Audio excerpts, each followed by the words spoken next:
Hello there, IELTS students. So in this episode, we're going to look at why some essays get band 6.5 and others get band 8. We're going to look at the criteria, then we're going to look at a question, and we're going to look at two fragments of different essays, like two introductions actually, and these two introductions, one will be a 6.5, the other will be a band 8. So let's get started. Let's look at the criteria. So a band 8 essay, will cover all parts of the writing task in less than 250 words.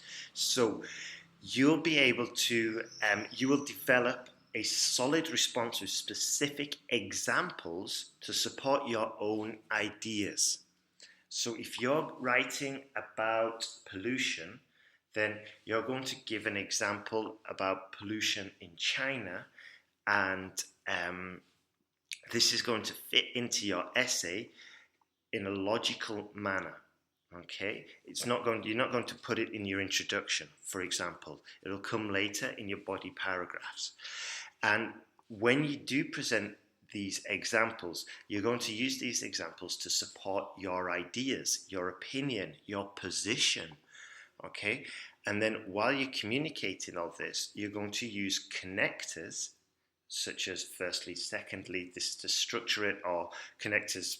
Probably better saying stuff like probably better using connectors as however, nevertheless, all of these ones, and this you'll use these to sequence your argument in a logical manner. Okay, and when the examiner is reading it, your paragraph, they'll be cohesive. Okay, they'll stick together. There won't be any random thoughts just stuck on the end.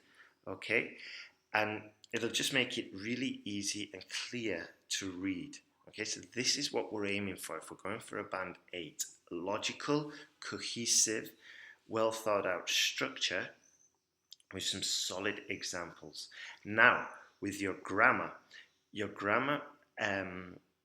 structures should be very accurate, okay, with a good variety of language in there. Now, here's a tip just to help you with regards to variety of language. When you've finished your essay, go back over it and see if there are any times when you've used the same structure. Okay, so maybe you've given an example, and to present that example, you've said, take for example, China and Shenzhen, whatever. Okay, and then in the second paragraph, you said, take for example, the destruction of the Amazon rainforest over the last 50 years. Now, in both cases, we've used the same structure to present the example. And that's a shame because there's a million, well, maybe not a million, but there are plenty of ways to say, for example. You could say, so we don't have to change both of them. We just have to change the second one because we've already used the first one in the first paragraph. So maybe in the second paragraph, instead of saying, take for example, the Amazon rainforest, we could say, recent research by the World Bank has shown the Amazon rainforest, blah, blah, blah.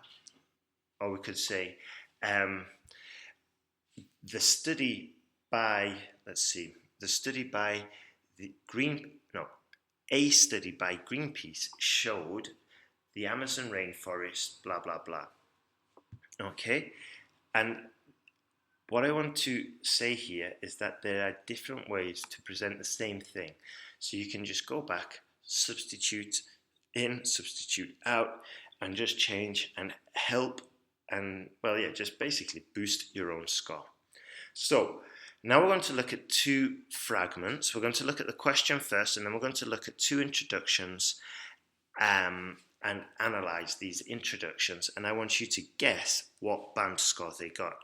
Grab a pen, write down this question, which I'm going to say, and yeah, you might even want to just practice making an essay plan, or practice your own introduction for this essay and then compare it to the ones I'm going to give you in the next few minutes. So here's the question. Most students are travelling abroad for further education. Do you believe the advantages of this experience are greater than the drawbacks associated with it? I'll say it again. More students are travelling abroad for further education. Do you believe the advantages of this experience are greater than the drawbacks associated with it? Now, here's another skill, another tip. The ability to read a question that's maybe 20 words and condense it down to 5-word question. Travelling abroad, studying abroad, good or bad. Okay, that's basically what it is. Okay, and maybe you want to put a reference to time because it says more students are travelling abroad. So study abroad, let's see, study abroad, recently, studying abroad, good or bad. Okay, so once you've simplified it, it's easier for you to construct your own plan, which is probably the next stage, and then from your plan you would write your introduction. So we've got the question, we've done our plan, now we're going to jump straight into the introduction. So listen to this introduction and then tell me what grade you think this would be. Since the last 10 years, there are many more students who travel abroad to study to international universities. I will investigate the advantages and disadvantages on this pattern in this essay. I'll say it again. Why don't you write the introduction down and look at it and analyze it and try and spot the errors. Here's a quick tip, a quick clue. There's 4 errors here. Here's the question. Since the introduction, since the last 10 years, there are many more students who travel abroad to study to international universities. I will investigate the advantages and disadvantages on this pattern in this essay. So in this introduction, the writer develops the idea of the title that more students are travelling abroad to study. And that's good because we're following the question. So we're on the right track with regards to task response. Unfortunately, there are 4 grammatical errors. Okay, and these cover the use of preposition and tense, okay, and the correct tense. Also, the introduction is a little bit short, okay, and the language is okay, but it's a little bit basic, okay. So this is why it gets 6.5. So I'll go through now and just detail each little error. So since the last 10 years. Perhaps it would be better to say over the last 10 years, but the main problem here is the tense which comes next. There are many more students. So we could say since the last 10 years there were many, I think over sounds better. Over the last 10 years there has been would be better. Yeah, there's been more students travelling abroad to study. And then this is what the student writes. It says, who travel abroad to study to international universities. No, to study at or to study in international universities. Okay, I'll investigate the advantages and disadvantages on this pattern. Okay, I will investigate the advantages and disadvantages of this pattern. And not of this pattern, but it sounds of this phenomenon, of this recent development in this essay. But personally, I dislike these sentences for 2 reasons. One, it says, I will investigate. And in academic English, we tend to avoid using these personal pronouns. And it's usually better to say this essay, okay? And the second thing, which I've said before in previous podcasts, is that this sentence is empty. I can copy paste it into practically any essay in the world, and it's still relevant. The examiners know this, and well, if it's an empty sentence, there's no point putting it in. What do I mean when I mean an empty sentence? When I say an empty sentence, if this essay was talking about global warming, I could say, I will investigate the advantages and disadvantages of this development in this essay. Doesn't tell me anything, okay? However, if I'd have adapted that sentence and I'd have said, this essay will investigate both sides looking at China and Brazil to develop arguments and demonstrate points, or demonstrate points and develop my arguments. And just because I've mentioned Brazil and China in that sentence, it becomes relevant, becomes useful because it tells the examiner where I'm going to be going, okay? And slightly more sophisticated language just by using develop, argument, both sides. I think I said both sides. This essay will discuss both sides using China and Brazil as examples to develop points and or to develop arguments and prove examples or whatever. Okay. But what I wanted to say is that it's not difficult to transform empty sentences into relevant sentences, which will help you score higher. Now then, let's have a look at an introduction that would score slightly higher. And by the way, if you haven't already guessed, the first one is 6.5. Okay, so let's have a look at the second one. So here's the question again. More students are travelling abroad for further education. Do you believe the advantages of this experience are greater than the drawbacks associated with it? There have been an increasing number of students travelling internationally for further education in recent years, whereas some people argue that studying abroad is a very positive experience. Others suggest that there are several problems associated for it. I believe that the advantages of a study abroad experience outweigh the drawbacks. So in this example, the writer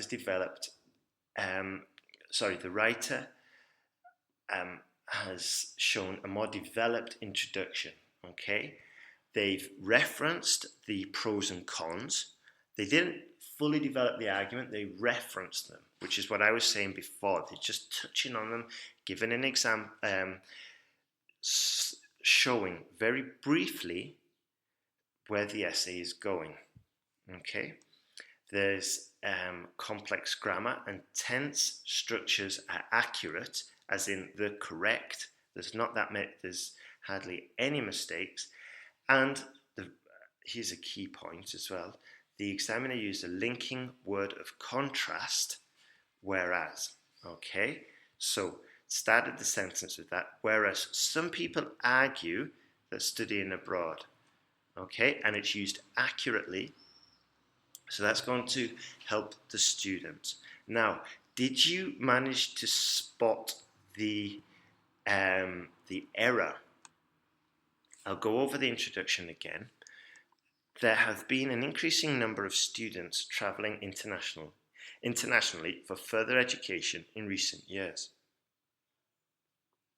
Whereas some people argue that studying abroad is a very positive experience, others suggest that there are several problems associated for it. I believe that the advantages of a study abroad experience outweigh the drawbacks. So, associated for it is the problem. Okay, there are several problems associated with it should be the correct way. Okay, now if we look at the first sentence in the 6.5, we said there are many more students. Okay, many more students. These are like the first sort of like structures you use or you learn when you're learning English. However, a more sophisticated way would be there is an increasing number of students. Can you see the difference there? And more importantly, it's used accurately, it's used correctly. Okay, so let's carry on looking at this introduction. So,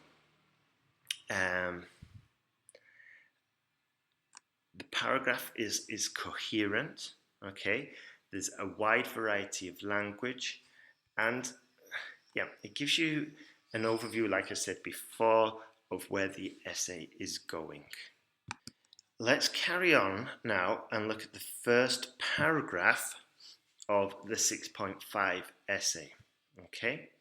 First of all, studying abroad is exciting and you can meet a lot of persons from other countries.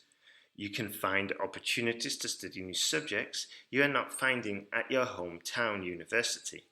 Yet, you can be feeling lonely and feeling homesickness from time to time. As example, I have had this experience when I visited Japan for my study experience 3 years ago.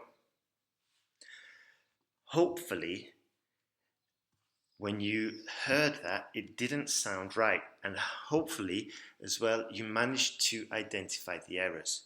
And also, what I want to emphasize again is that the essay is written in a very personal manner. Let's just have a look at the example. As example, it says, okay, I have had this experience when I visited Japan for my study experience 3 years ago. What's the deal there? Okay, how could have this been transformed? I'm pretty certain you know how to transform it now. Okay, pause the podcast and just try and transform that example. And I'm focusing on the example here because it's a very easy way to pick up points. It's very simple. So pause it and I'll give you how I would transform this. Okay, so I would transform this, and I would, if the student was mine, I would say, a recent report from the Japanese government showed that foreign students visiting Japan often experienced severe homesickness, which resulted in a dropout rate of 5% among foreign students. Wow, look at that. And I might even say change foreign students to international students so I don't repeat foreign. Okay, can you see I've just used a dropout rate, I've used all these different more topic specific examples, and it sounds a million times more academic. Anyway, let's just go back. I'm going to read the paragraph again and pause the podcast, start writing it down, and then try and circle the errors. First of all, studying abroad is exciting and you can meet a lot of persons from other countries. You can find opportunities to study new subjects you are not finding at your hometown university. Yet, you can be feeling lonely and feeling homesickness from time to time. As example, I have had this experience when I visited Japan for my study experience 3 years ago. So in this extract, in this paragraph, the candidate attempts to present a topic sentence with examples. However, there's quite a few grammar and tense issues. Not only do they repeat the same verb twice, like you can find opportunities you're not finding at home. So that's a red flag to begin with. They've incorrectly said you can meet a lot of persons. No, you can meet a lot of people. And instead of using people, what could we use? We could say pupils, students, young learners, foreign learners, international students. And just switch that generic word for something more specific. The writer has also used yet as the linking word of contrast. However, it would have been better to use however. Okay? It would have just been more appropriate. The student has given an example, okay, but it's not clear how this links to sort of like the topic sentence. So the topic sentence here is the first sentence of the paragraph, and the student is talking about it's exciting and you meet a lot of new people. Yeah? So it's exciting and you meet a lot of new people, but then the example talks about being homesick. So this is clearly a disconnect between what you wanted to start talking about and what your example is arguing. Okay, so be careful, and getting it all to link and to relate to each point isn't easy, and it takes practice. But now that you're aware of these mistakes, they're easier to spot.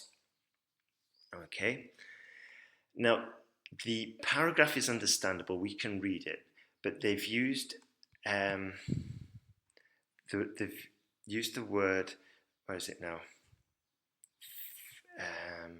Oops, sorry, I'm just getting a bit lost. Yeah, that was it. In line 3, we can see that they've also used the same, not only the same verb, but the same form. So it says, yet you can be feeling lonely and feeling homesickness. Okay, so that's clearly a case of redundancy. I'm not going to go into redundancy now, but it's one thing that you need to be aware of.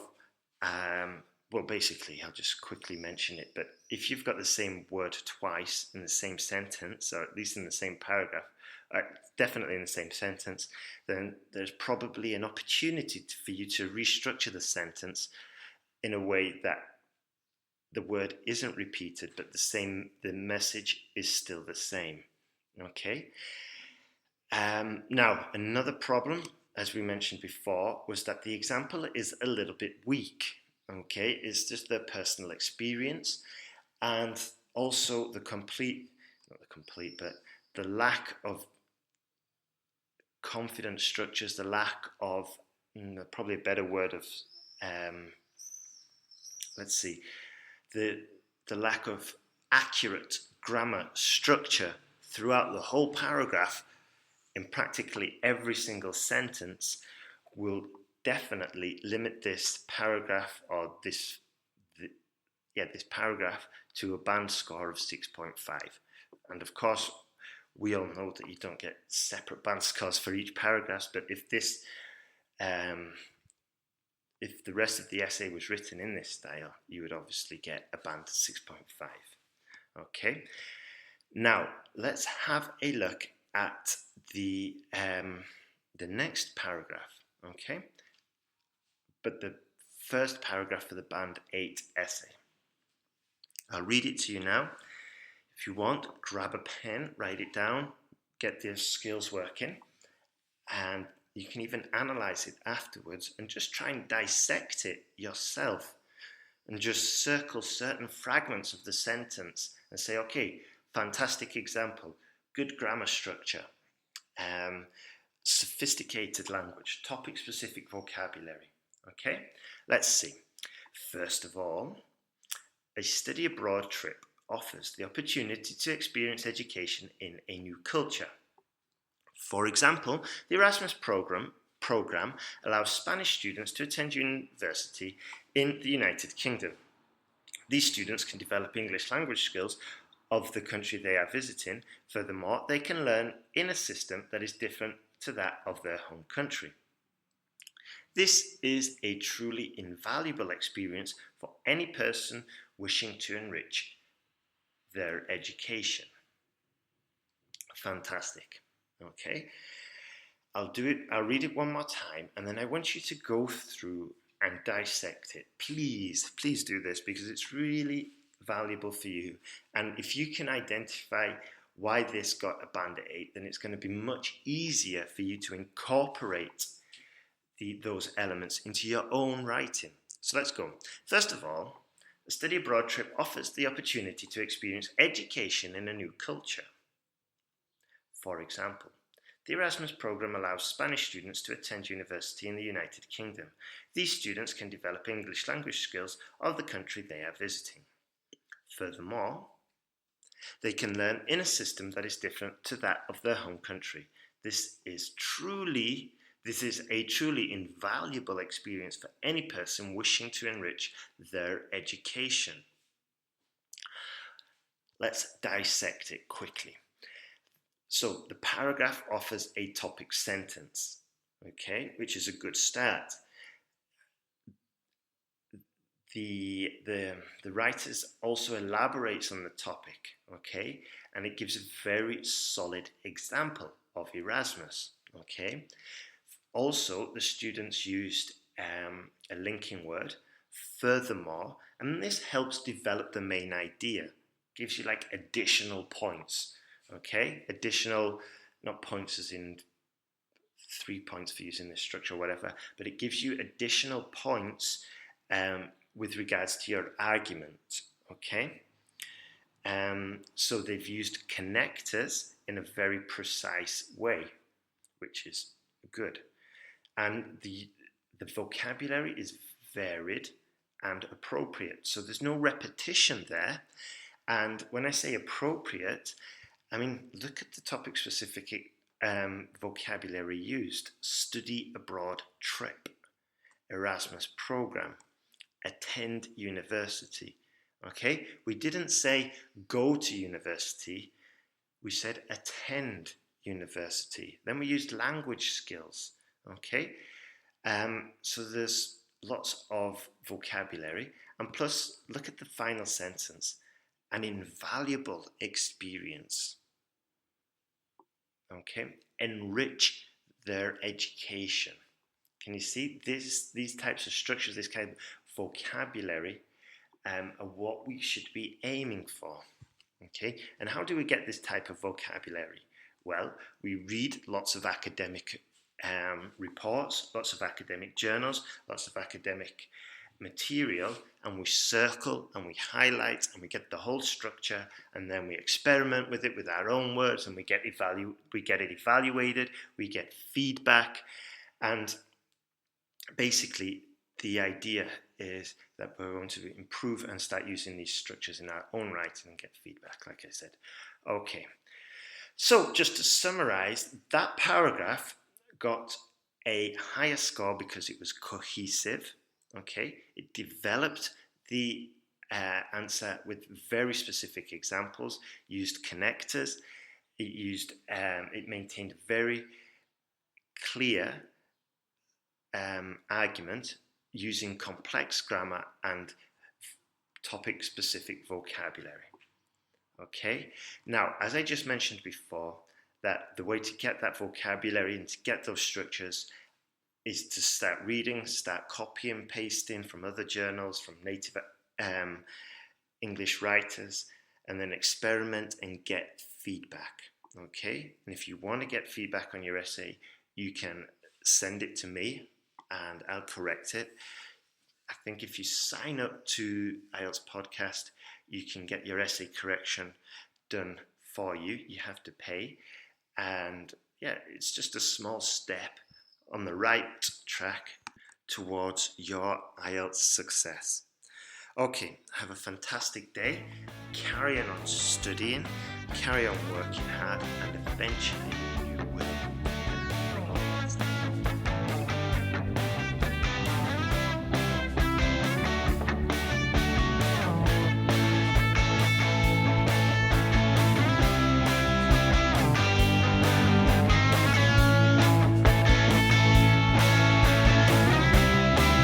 For listening to IELTSPodcast.com.